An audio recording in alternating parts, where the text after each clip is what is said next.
Hi, Dave. It's great to have you back on the How to Live Well podcast. We Thanks, certainly had a good time last time and looking forward to our chat today. Yeah. And the basic premise of what we're going to look at today is how do we know if I've been healed? How do people know if they're healed? And you and I have seen many healings, actually in our Christian lives. Lots and lots. And so how do people know if they're healed? It's a good question, isn't it? It is a good question, and it's a delicate subject, as we've both talked about before. Could be a minefield. And a bit of a minefield. Yeah. And I think probably worth saying that it's not that we're going to necessarily come up with a conclusive answer today, but hopefully share some useful thoughts and perspectives on it, and principles that you could take away. But I think over the years I've learned a lot from you about this as well. And then I've had my own experiences, which have then been significant to me as well. And there are things to hold in tension, I think, on this. It's one of those things where if you are completely one extreme or the other, you might end up in error, and that could be could end up with some not great consequences for your life. Yeah.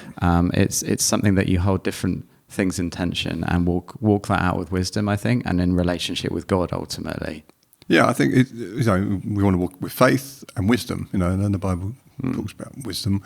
And praying for wisdom in this realm is really important. But I think there's a great desire, isn't there? I think for us to want to see healings. So actually, and we want to celebrate what's going on. But as a doctor, I would say that actually sometimes it seems that Christians are actually a bit too quick to proclaim a healing when actually it might not be a full healing. So an example is if, say, right now you've got a bad back and I pray for you and it's painful and I pray for you and your pain goes away. I'm happy your pain has gone, but don't know exactly what's happened with your back as yet because pain is a temporary reality. You see, it comes and goes, but actually we'd know if your back was healed by if it no longer troubled you at all over a period of time, probably.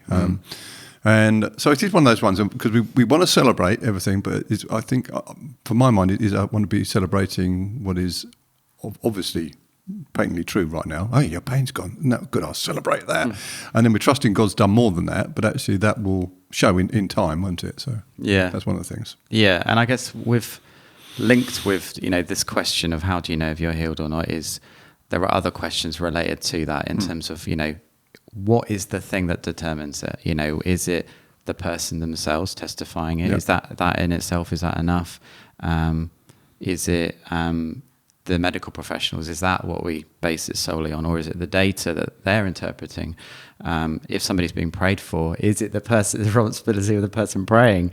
That's where it can be dangerous. We've obviously referenced before in earlier podcasts Patrick's amazing story. Yes, yeah. In that story, actually, a few of those played their part in his life and in his journey in ways. And he actually, I think, with stewarding it with his relationship with God, actually, he trusted the medical professionals. Initially, if you think about when he first started feeling unwell, that was him, what he was feeling in himself, and he then trusted the medical professionals who were then interpreting data, and he went on a journey where he was continuing to trust them and walk through wisdom with that.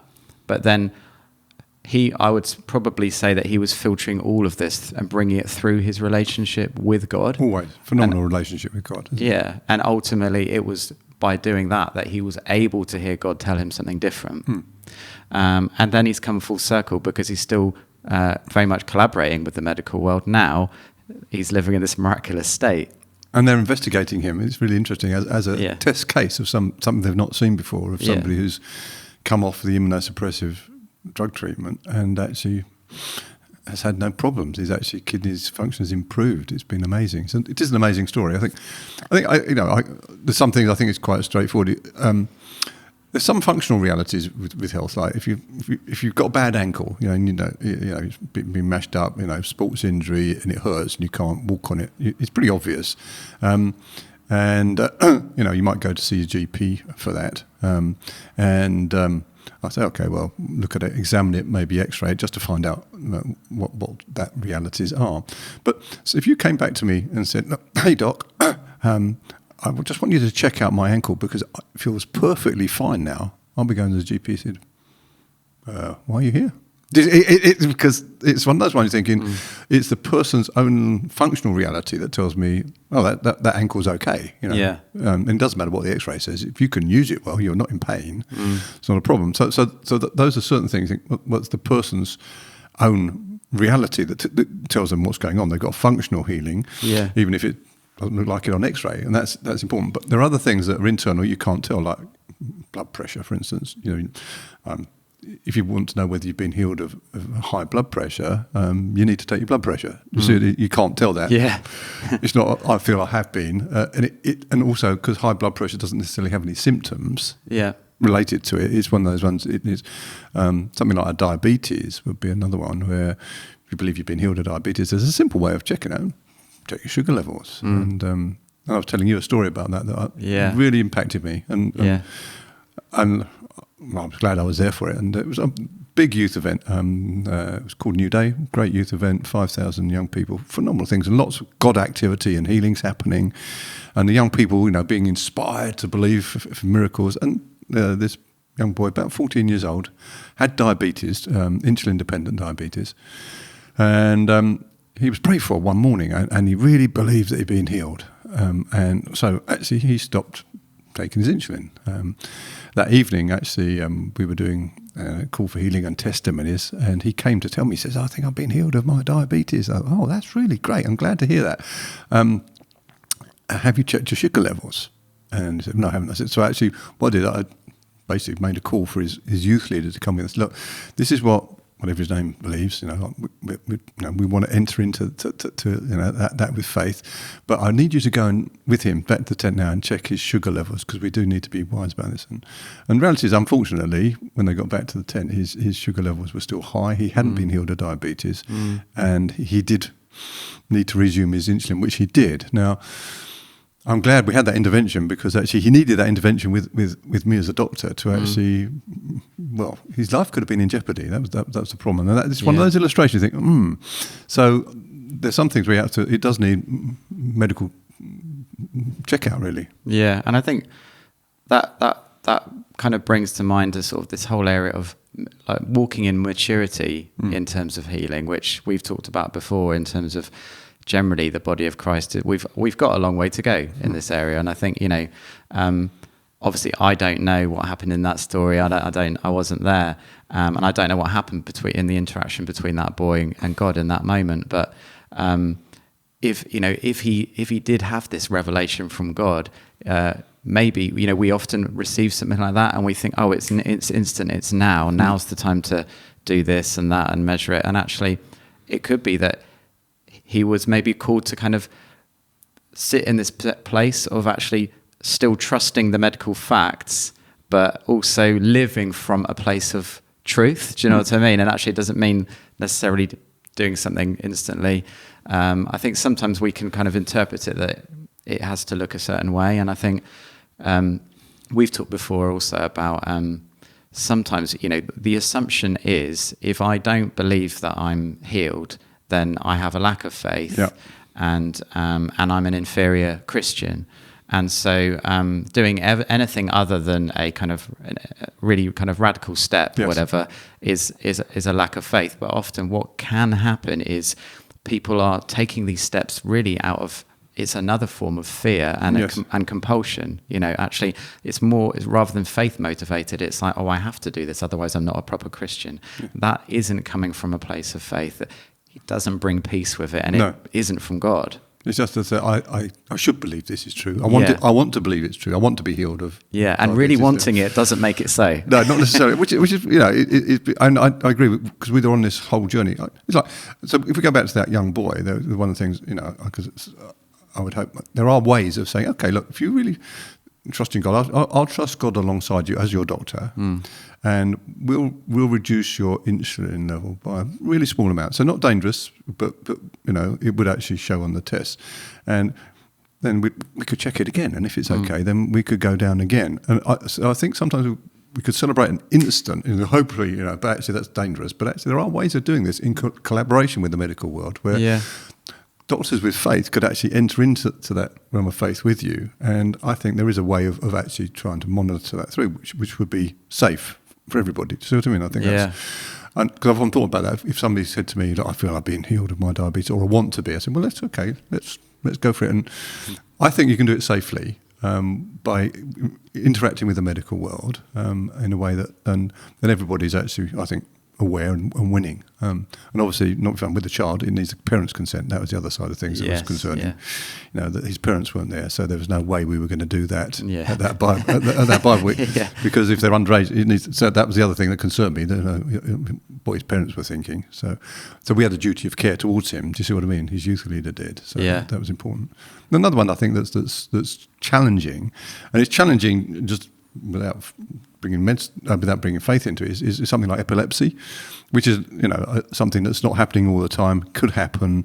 People are on medication to stop it happening. So the good outcome of medicine is people are not having episodes of epilepsy fits, which are possibly dangerous to them, but also some other people saying you're driving a car and having an epileptic fit. Yeah. How do you know if you're healed of that? That's a very difficult one. Yeah. That's difficult for a medical. If somebody comes to me as a doc, without regarding it as healing, said, "Look, doc, I think my epilepsy is gone." I said, "Well, okay."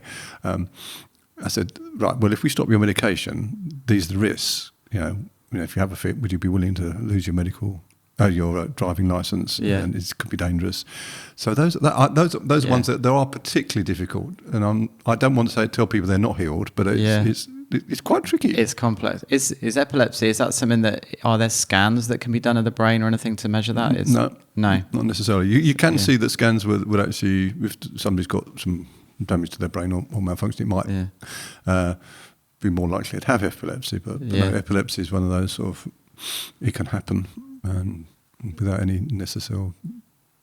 As I'm aware, unless something's developed within the realms of neurological diagnosis I'm not aware of, but it's one of those ones that's just an unseen reality. Well, I love that picture you just painted of a doctor with faith who wants to actually, in wisdom, almost kind of like walk out your miracle with you. Yes. I think, wow, what an exciting picture. Imagine if every time somebody had a doctor, they need to go to the doctor, that was the environment they were going into, and I know that's your dream. It is, yeah. That would be what heaven and healthcare looks like, but for that facility to be there for people. Yeah. For Christians to know that there are doctors out there who will enter into that with faith, but wisdom, so actually it can be done collaboratively. I think that would be a part of my dream. Yeah.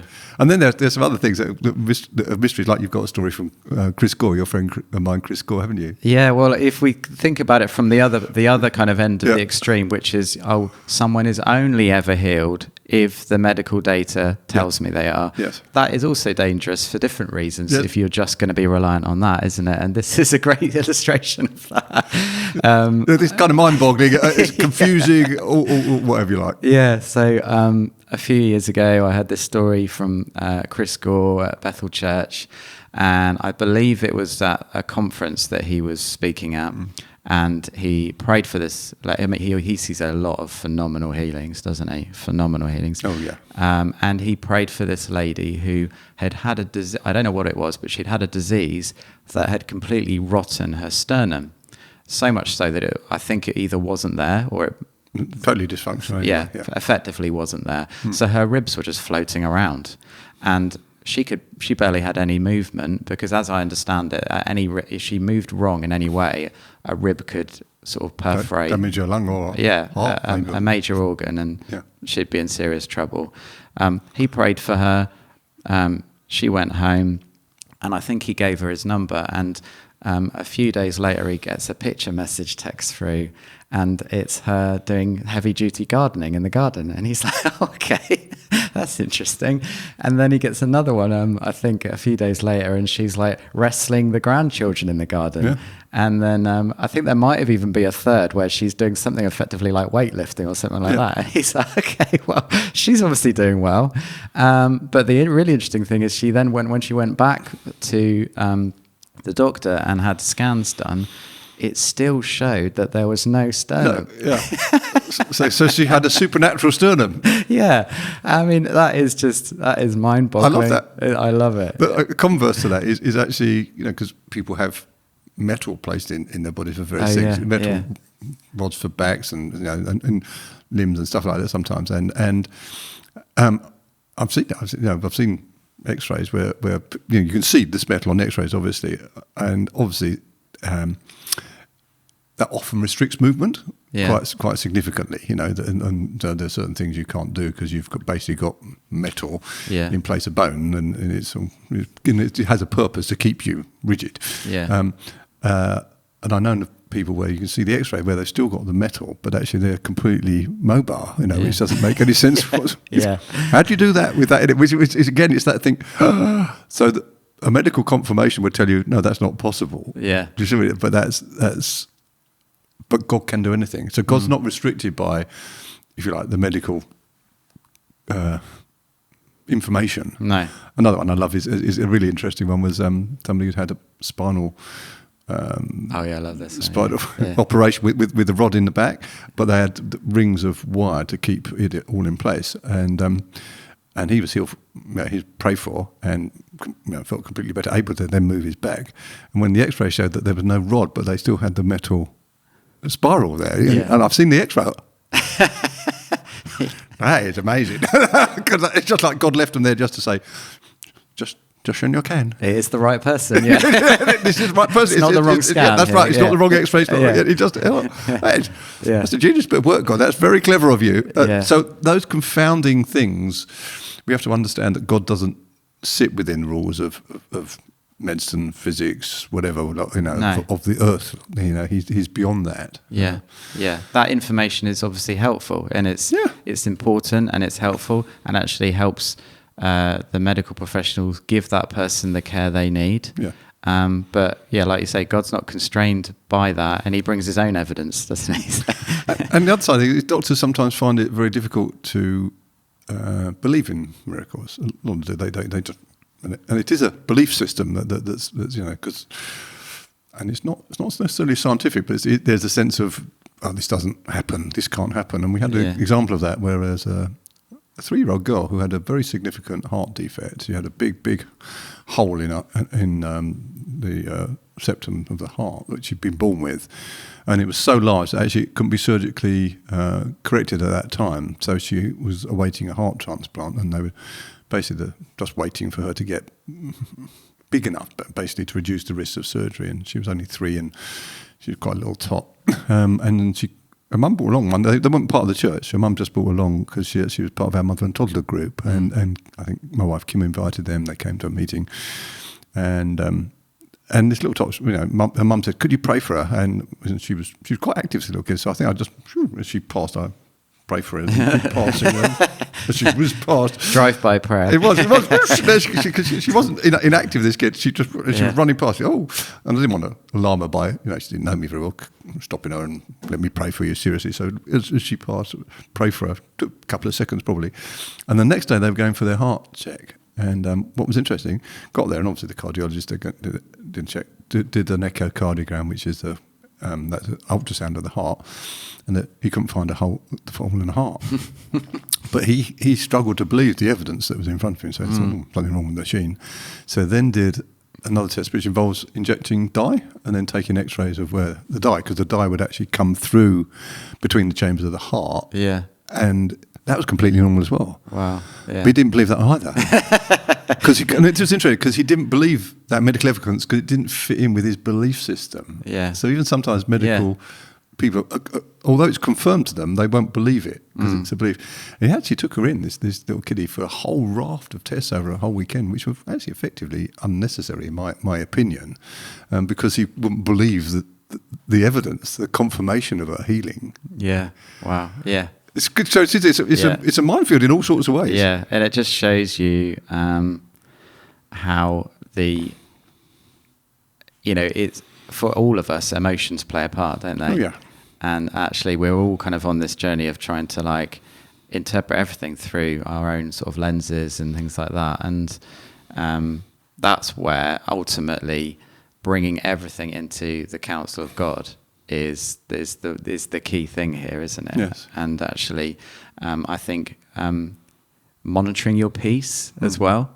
I think if we're monitoring our peace, actually, if we're cultivating a relationship with God where we have a measure of peace that is tangible, then you can measure that when you go through circumstances, and And I often say that if I feel rushed or stressed or pressured and things like that in situations, then I'm not bringing God's peace into that. So why is that? It doesn't necessarily mean something's inherently wrong, but I ask myself questions, and I ask Holy Spirit questions. Why is that? And I think that is a key thing for this kind of journey as well, is actually bringing it into the presence of God and actually monitoring our peace level throughout it. That's very good. Is really, really helpful. I think I have I guess I've been on a journey in this area myself, which, as you know, and I think it kind of goes back, just coming back to what we touched on earlier about this living from this place where we're not denying medical facts, because that isn't faith, that's just foolishness. Yeah.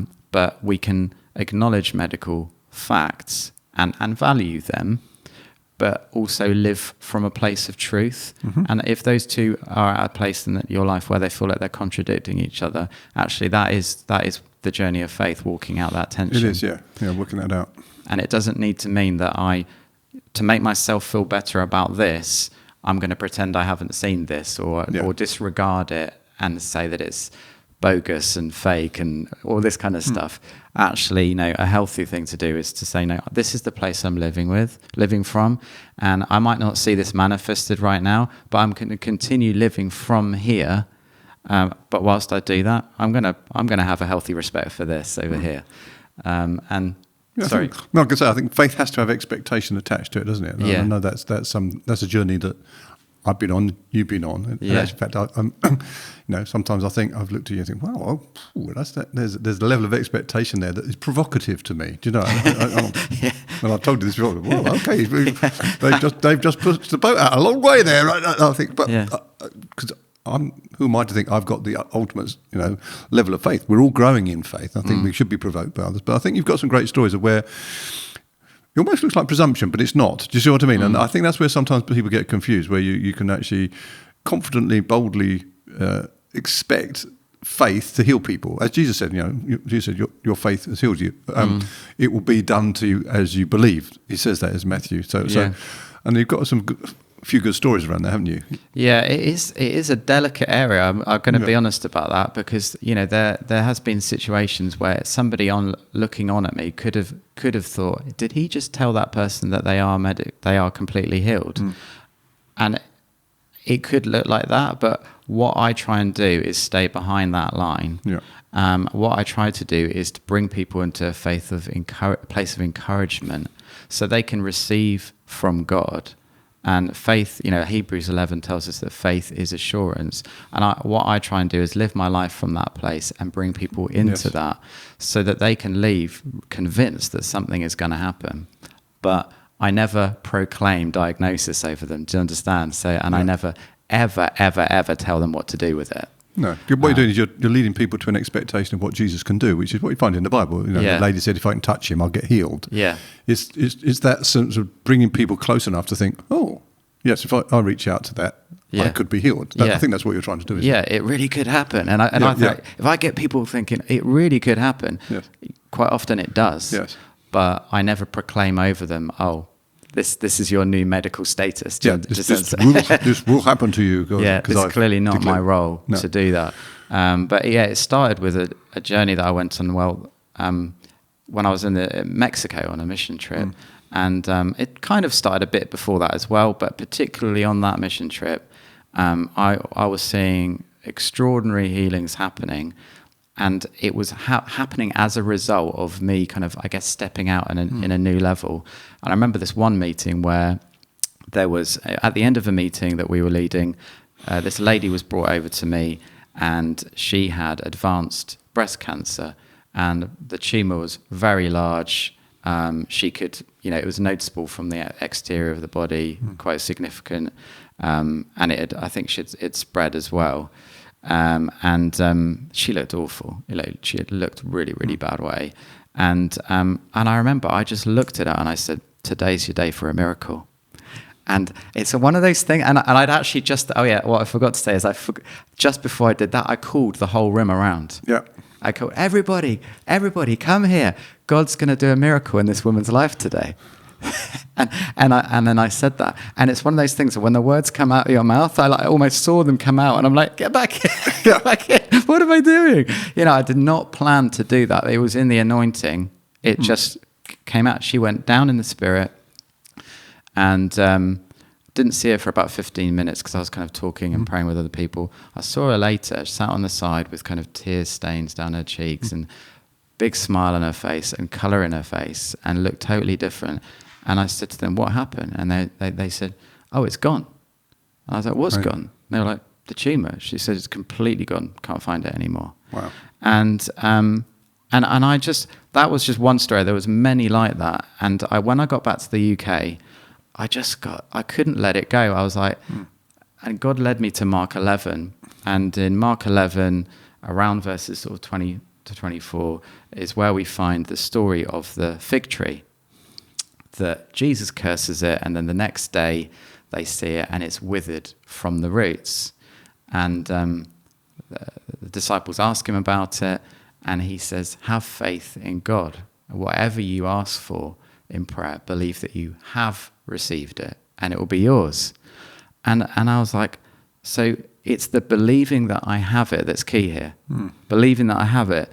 And I remember the first time I kind of tested this out, as it were, in the UK was we had a cleaner at the time, and one day she was meant to come and she cancelled. And turned out she cancelled because the place she just cleaned up before, a big piece of granite kitchen worktop had fallen off, landed on her foot and broken her metatarsal. And so she didn't come, but bizarrely, she did come about 3 days later, which is it's because obviously, she obviously really needed the money. But I answered the door, and she's turned up there, and she's still wearing these big stilettos that she always used to wear, but she's just barely able to walk, hobbling around in absolute agony. Yeah. And I just talked to her. I said, I explained, I see a lot of miracles and things like that. Could I pray for you? And she was like, oh, okay. Wasn't really sure about it, but yeah, okay. She knew me by then, so, I prayed for her, and I said, how's it feeling? How's it doing? And she goes, yeah, it's agony. and I was like, but that's okay. Honest. You see, that's her report, isn't it? Yeah. And it's good to know that. So we're not saying, oh, no, it's not. Yeah. It's not your place. It's not your place at that moment to say, hey, you've been healed. You're not in agony. No.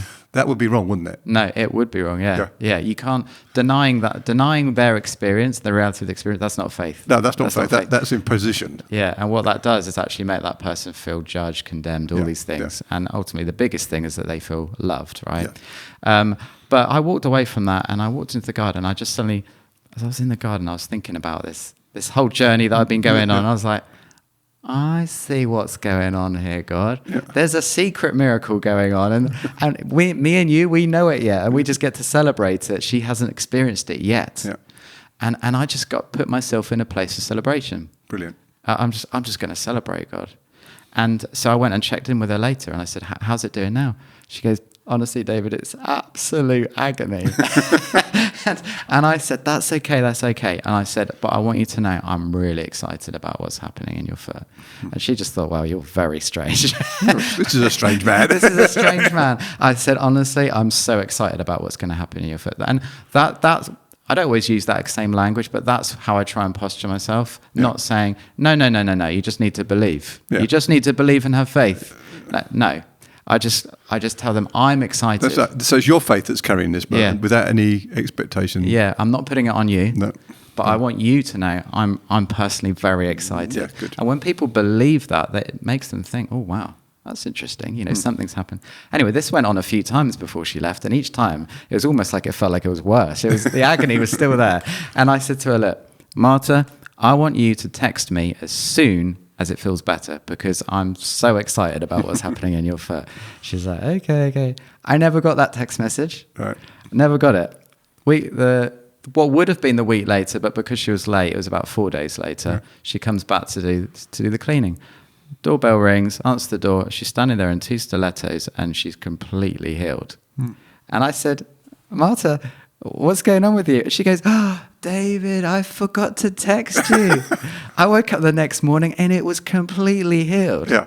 And I was like, I was blown away. And it's it is just this thing of, we don't want to put it on people and make them feel they're not believing, they don't have faith, and condemning them in any way of that. What we want to do is leave people feeling encouraged, uplifted, and actually full of faith, but also okay to be experiencing what they're experiencing. Yeah. But at the same time, how many times have we attached unbelief to our prayers because we almost attached faith to the idea that our prayers were ineffective? Yes, I understand. When all the time God was actually dealing with the root of the problem that we couldn't see. God was doing something that we didn't see, and we couldn't see it. And I think that's the example of the fig tree. It was withered from the roots. Yes. Now, when God was doing something at the root level, you wouldn't have been able to see that from the outside, would you? True. I think also the other side of things, just from that, is that I reckon there are a lot more healings than we know, because people don't tell us. Now, it's amazing, isn't it? It wasn't that she didn't want to tell you, it's just that people don't get around to it. And I've had that happen to me. And sometimes 2 years later, somebody said, oh yeah, I got healed when you...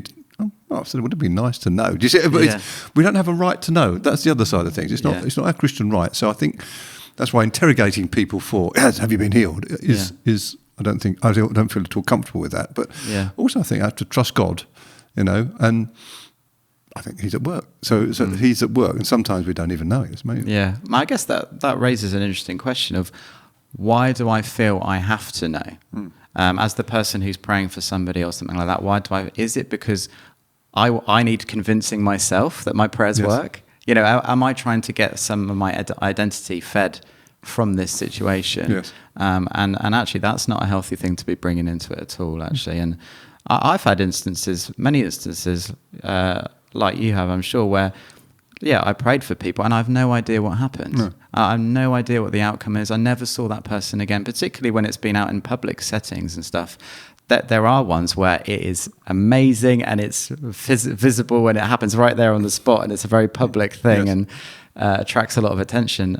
But then there are ones where, it might be impossible to measure in the moment, or the healing. I call them healing time bombs. And actually, I've released it in that person, and I don't get to see when that becomes manifested. But for me, it's about, I get my joy from the fact that I know they experience the presence of God, and I know that when someone experiences the presence of God, I believe something's going to happen. And actually, for me, going away and knowing that happened and that they felt loved is, well, I hopefully don't need anything more than that, Yeah, good. I think our response be step out in faith, exercise faith, love people, let it be their story, and sometimes we might not even hear their story. Exactly. We have to be content. That's it. What a great conversation. Thanks, Dave. Yeah, thanks, Pete.